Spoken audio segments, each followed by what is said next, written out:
Welcome to virtual lunch in the Exhibit Marketers Cafe. We did something different last time. It's been about a month since we've had our traditional virtual lunch, I guess you can call it. We had our networking event on Air Meet recently. And so that was fun. For those of you who were there, we had a good time. Those of you who weren't there, you missed it. But we'll be doing more of it, and you'll hear more about Air Meet coming up here in a little bit when we talk about Spark. But as always, I want to go through a few news and updates and just links and things for you. And then we've got a great guest today that's going to give us some industry insights. But I want to start off the first link that I want to share. And as always, my husband, Alan, is behind the scenes. He's the guy posting the links for us. So go ahead and let me put this up here. So introduce yourself in the comments. Let us know where you're joining us from. And so the first link that I have for you is New York City debuted a new park recently. And it's called Little Island, and it was built out in the Hudson River. And it's a almost 2.5 acre park, but it's what do they call? They call them mushroom? No, tulips.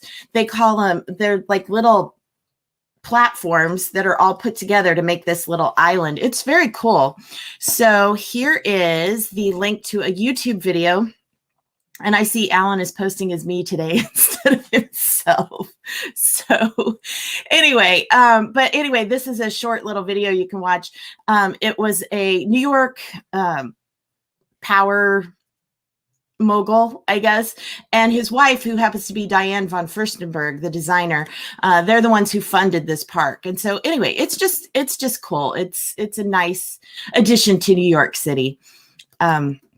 I see Marco is here from Italy, and Marco, you are just in time because our next link relates to Italy, and I can't wait to get your feedback.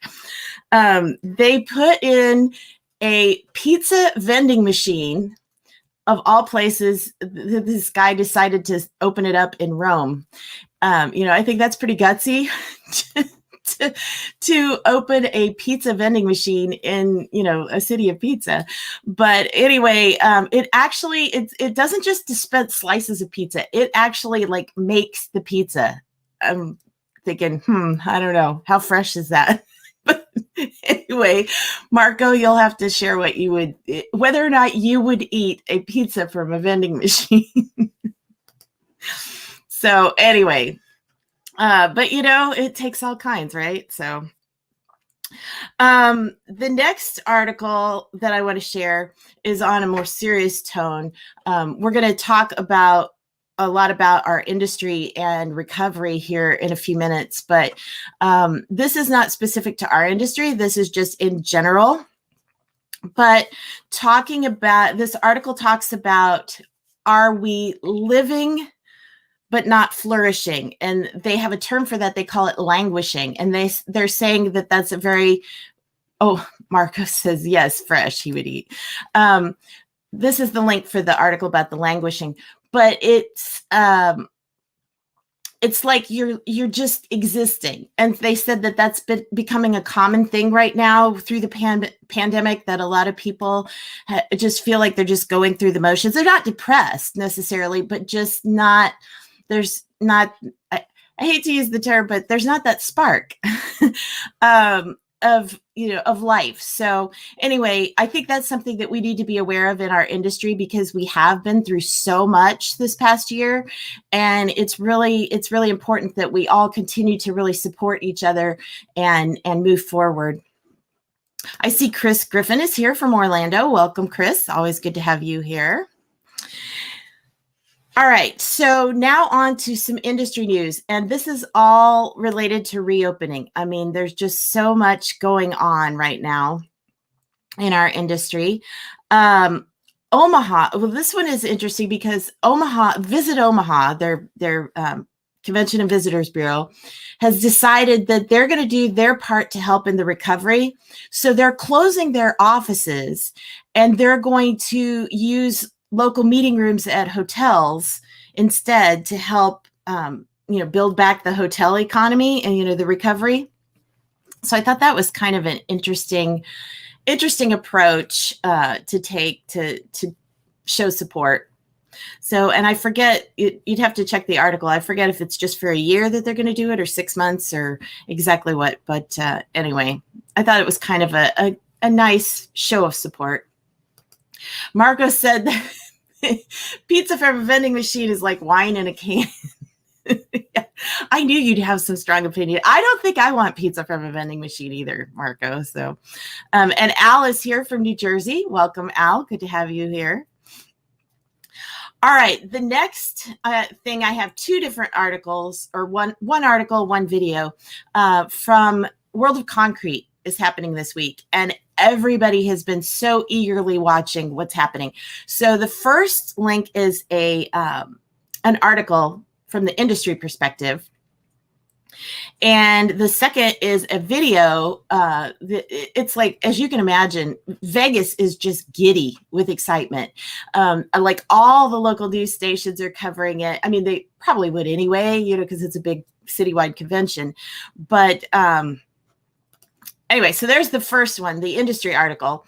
But the local news is very excited as well, because, of course, this is like the turning point for Vegas, and things start to get back into the swing of things again. So there is, and by the way, everybody watching on YouTube, the links are already there in the description. So you'll see these are all popping up as we go on Facebook.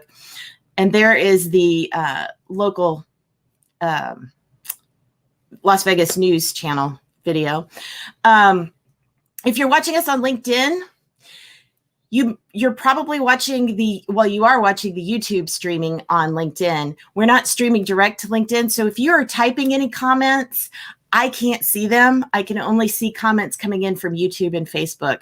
LinkedIn has not yet approved me. If you were here for our interview last month with Vivica about LinkedIn, their LinkedIn live process is really strange. So anyway, but so you're welcome to watch from LinkedIn, but you just won't be able to post comments. So, all right, let's see here. I'm going to turn that off for now. Okay, so then the next link that I have is McCormick Place. And McCormick Place is also, the conventions are starting to come back. As we all know, Chicago's been one of the slowest really to kind of get things going again. But they're starting to have things. They've got the auto show coming up next month. They've got some other shows. So this article talks about some of the things that are coming up later this year at McCormick. So they're getting back together. And then the next link is Orange County Convention Center. Of course, they were hardly ever closed. I mean, they've continued to hold events throughout. I think they started back up about a year ago now. But they are bringing back their workforce. And so what I thought was really interesting about, and I know this is a really crazy long link. What I thought was interesting about what they're doing is they didn't lay anybody off. Because they are a county convention center, they just farmed their people out to other places throughout the county. So the video there that I shared the link for, if you go watch that, this one lady, she's done, I don't know, I think she did something in Parks and Rec and something else in housing. And so they've just been kind of shifting them around to different places during this time. So, but they're bringing people back and they're actually hiring. So, I mean, things are starting to look so much more encouraging, but, like I said, World of Concrete is definitely where everybody's eyes are this week to see how it goes. And it's also the first show to be held in the brand new West Hall in Vegas. So that's very exciting. But speaking of World of Concrete, we have coming up in 2 weeks, we won't be doing traditional virtual lunch because we will be doing Spark. Oh, got to take that down. We will be hosting Spark, our 2-day conference to reimagine expos and events. But the thing about Spark is it's not just any other online conference.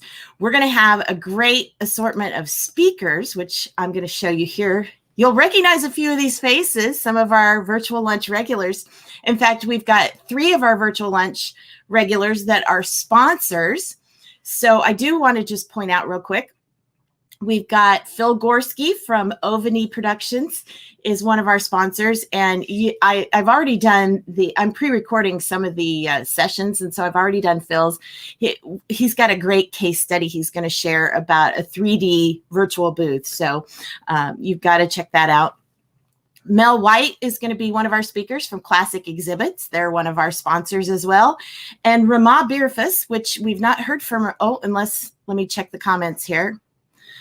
We haven't heard from Rama yet today, so I don't know if she's here with us or not, but she's with Lev Promotions, and she is also doing a session, and she is our Spark gift sponsor. So thanks to all of our sponsors. But going back to World of Concrete, Danica Tormolin is actually in Vegas right now for World of Concrete, and she is going to be sharing a session on the different shows that she's been going to and what exhibiting is like in the real world now, because a lot of it has been just kind of, we've been guessing what it's going to be like and what it's going to look like, but she's going to give us a session on what she's really seeing and what exhibitors are really experiencing.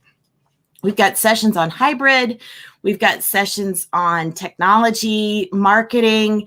I mean, it's going to be a jam-packed 2 days. So the first part of each day is going to be the sessions with our guest experts. And then the second half of the day, if you've ever joined us for any of our Air Meet events that we've done for the virtual lunch, we're going to be meeting around virtual tables. And you're going to have an opportunity to sit down with other people. And then you're going to have the opportunity to do these video meetings, video conferences with each other and have these small group discussions. So, and the whole thing, it's going to be the beginning of a conversation. There's going to be more events going on as we go along. So I'm just very excited with what we've got coming up. So be sure that you get registered, and I will give you. So here's the link. I know Alan put it up in the Facebook feed. It's already in the YouTube feed. Go to that link. And then from there, there's a link to go over to Eventbrite and get your ticket. And be sure you use the VIP code of EMC for Exhibit Marketers Cafe, EMC7. So anyway, it's going to be a great time, but we won't be here for virtual lunch that week. We'll be back in the cafe for virtual lunch on, I didn't look up the date. I think it's July 13th, whatever the second Tuesday is in July. We'll be back with another guest here as normal. So speaking of guests, I want to bring on and introduce today's guest to you. Let me grab her introduction here. Laura Palker is the founder and CEO of Trade Show Solutions Center, a leading provider of exhibit planning, design, production, and marketing services. She's a partner in both newnormalsupplies.com, an e-commerce store designed to help impacted industries reopen with professional visual communications, and eventshipping.com, a logistics, rental, and storage company providing essential products and services to exhibitors and trade show partners. She's the co-founder and president of the National Trade Show Alliance, which is what we're going to talk about today. It's a nonprofit organization formed to unite the many segments of the trade show industry. She also serves as president of 100 Women Who Care About Long Island, which encourages women to make meaningful economic difference for the region's nonprofits. And to help others achieve personal and professional goals, she just collaborated on her first book, How Do You Predict the Future? You Create It. I love that. Laura, welcome to Virtual Lunch.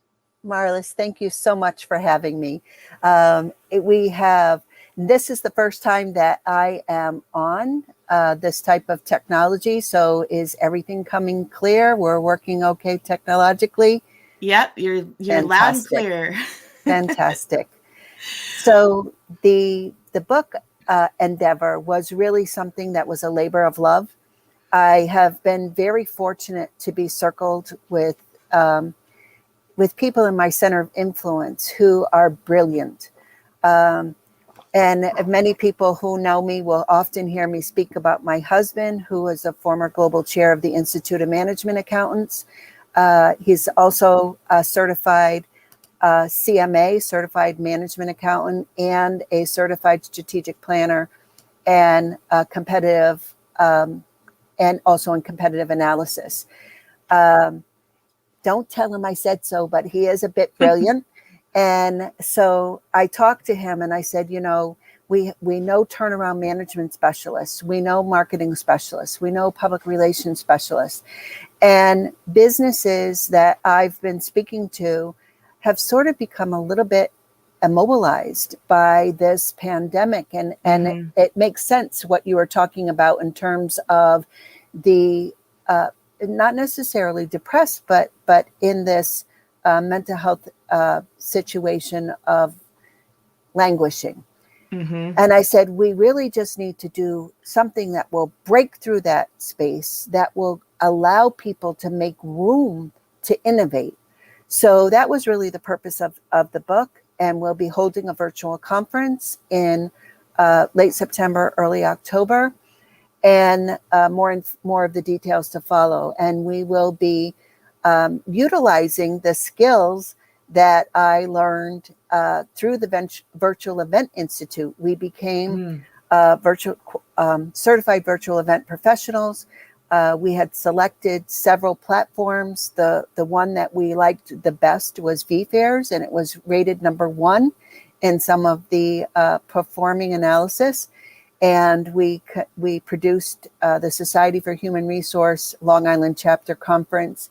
And I will tell you, out of the 325 people that registered, we had one person who was and the rest of them were raving reviews as far as the experience and the benefit that each of the sponsors and exhibitors had. But we really utilized our trade show experience to create that result.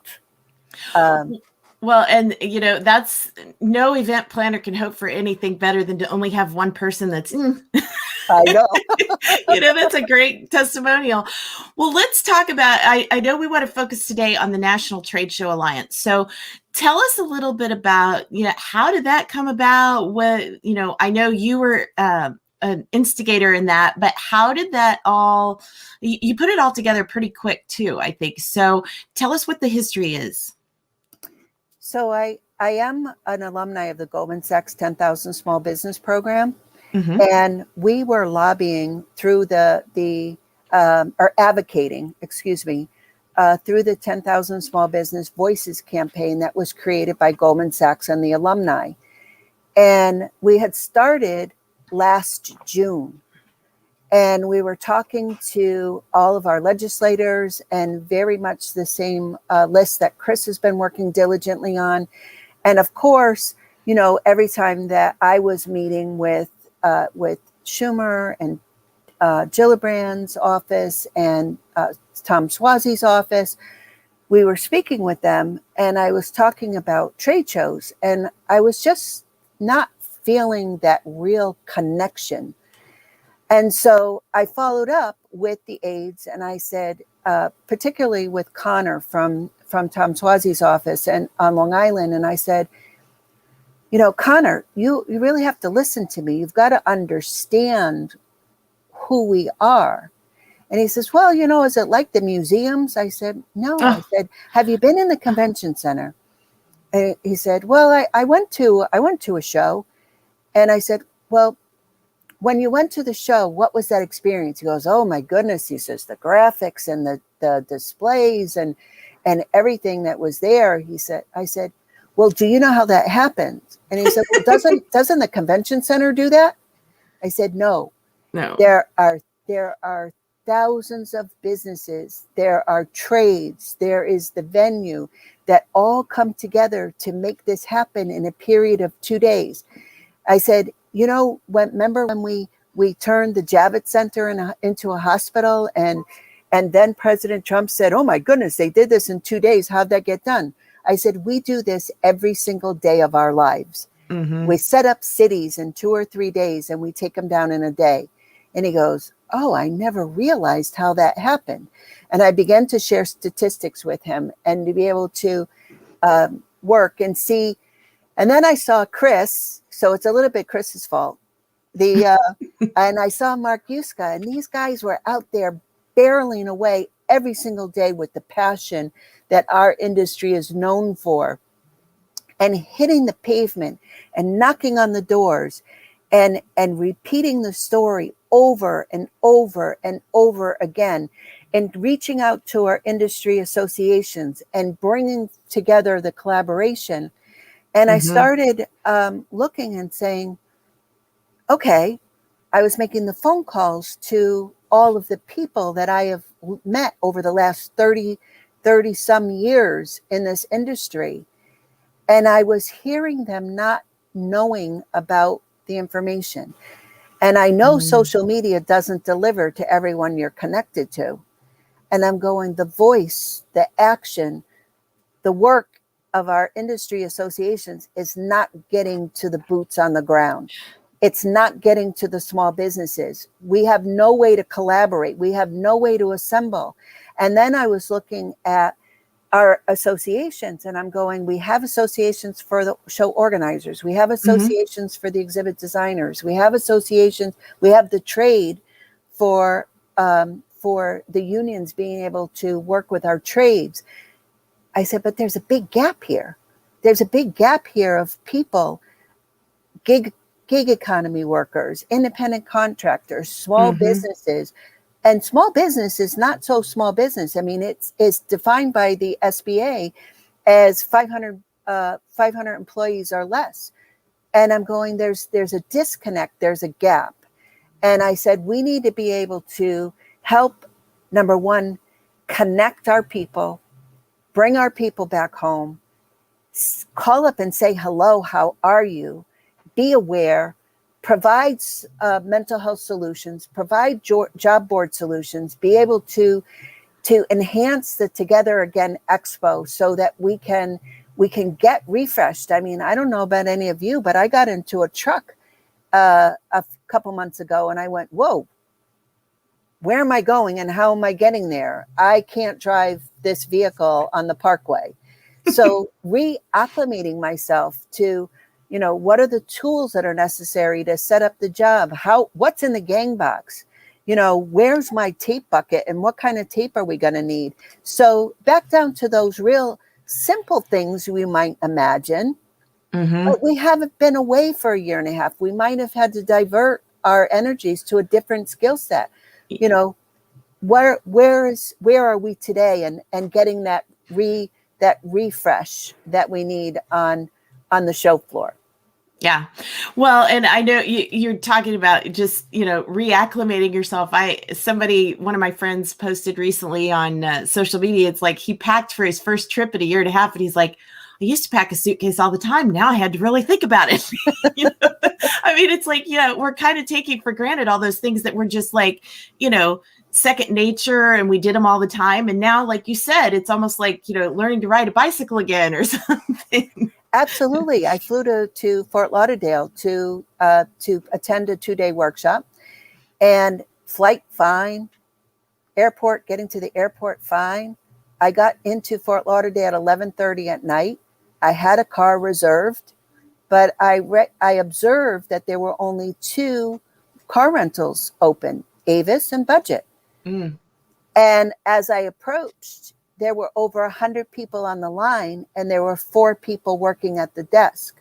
I did not get my car until 2:30 in the morning. Whoa. I got to my hotel at 3:00, and I had to be back up at 6 to get ready to go to the workshop that started at 7. I said, whoa, with this kind of planning, we're going to end up missing the show. Wow.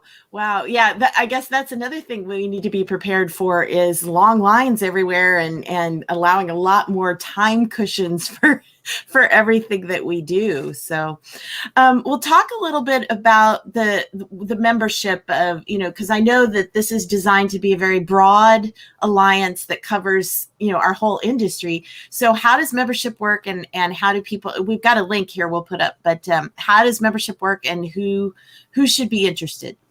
So first and foremost, I want to thank the people that I reached out to that are on this board of directors. And you can go to the website and first take a look at the powerhouse of people that's represented on this board, who are selflessly working every single week since January to set up a system and a structure of what we can use to connect our people.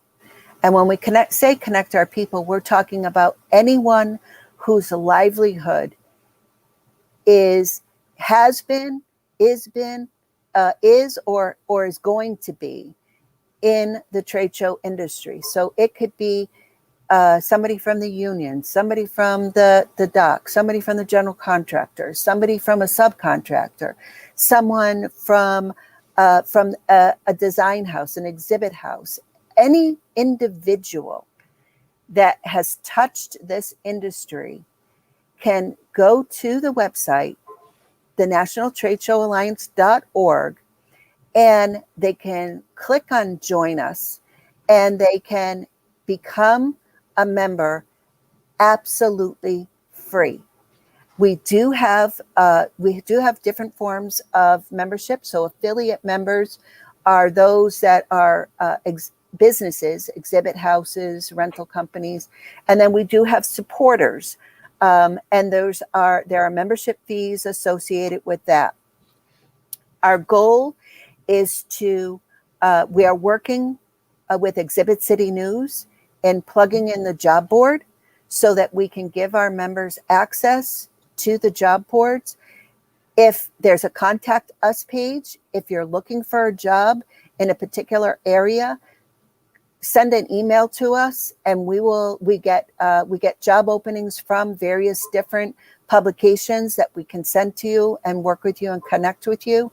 If you used to work with, for instance, I was in Philadelphia, Darby from the Eastern Atlantic States Brotherhood of Carpenters invited me down to a customer service training that they had for their carpenters. It was world class. It was absolutely world class. It was talking about customer service and who's the customer. It's not just the general contractor. It's the exhibit houses. It's the exhibitors. It's the attendees. And what's the impact? If we don't do a good job when we go into work and do a show, we're impacting the dishwasher at the restaurant, because what we do gives him a job, and the waiter, and the Lyft driver, and the Uber driver, and the list goes on and on and on about opening our industry up and the impact that we make. So the job board, the skills refresh will happen the soonest at the Together Again Job Fair and Expo, which will be August 5th at Atlantic City Convention Center, and they are hosting us. And we are so excited to be working with them. Bob Tarby's working on the team. Amon McFarlane, who is an NCAA champion and owns 21st Century Org, she's in on the board. Jacqueline Bulio, who is formerly with the Healthcare Exhibitor Association. I started in the industry and watched her like a hawk. She is a role model for me. And we have Nicole Klein, who is working on the committee. She's our communications chair. Who's here with us today. Nicole, hey, how are you? She's amazing. She's an extremely talented writer and has been working with us to focus on our mission and to stay targeted to our workers. And last but not least, just building our community. We have to build evidence of our community. You know, our numbers say 2.2 million people. We need to build that evidence. We need to connect our people. We need to be able to work together, because no one person, no one company is going to be able to help us in our recovery. We need to know each other. We need to connect with each other. We need to, Marlis, as you said, watch each other. You know, if you see someone who's a little off, or you see somebody who's not got a smile on their face, we need to be able to reach out and put a hand on the shoulder and say, hey, you okay? Is there anything I can do for you? Yeah. Yeah, and I think there's been a lot of that over the past year, probably more in our industry than there has been in the past. I think we tended to come together and support each other just because it's like I was talking with somebody this week that said, we all knew what we were going through, whereas, our friends and neighbors and people that weren't affected outside the industry didn't really understand. So we were able to support each other a lot more. But I think that, as you said, as we start to reopen, there's still going to be issues. There's still going to be people, we've had a lot of people that have either had to change jobs or transition or have left the industry or whatever. And then you're going to be, and I know you and I, when we had our discussion the other day, there's a lot of new people that are going to have to come into this industry because we have lost so many. And so it's going to be a matter of training new people and getting them up to speed. So there's going to be a lot, it's going to be a great wild ride, but it's also going to be a bumpy ride getting started. So we're going to be calling all of those people that may have retired and asking them to come back and work in mentorship programs to help people who want to be involved in this industry to gain the knowledge. We're going to be setting up programs for the junior and senior level at the high schools and the trade shows to talk to them about what a phenomenal industry this is. You know what? We play hard and we work hard. And it is an industry that is never boring, that is always challenging, that is like, if you like to work on puzzles, if you like the excitement of the treasure hunt, you're in. This is a great industry for you. And so it's going to be exciting to develop and see our industry grow and reinvent and reignite, and because that's just who we are.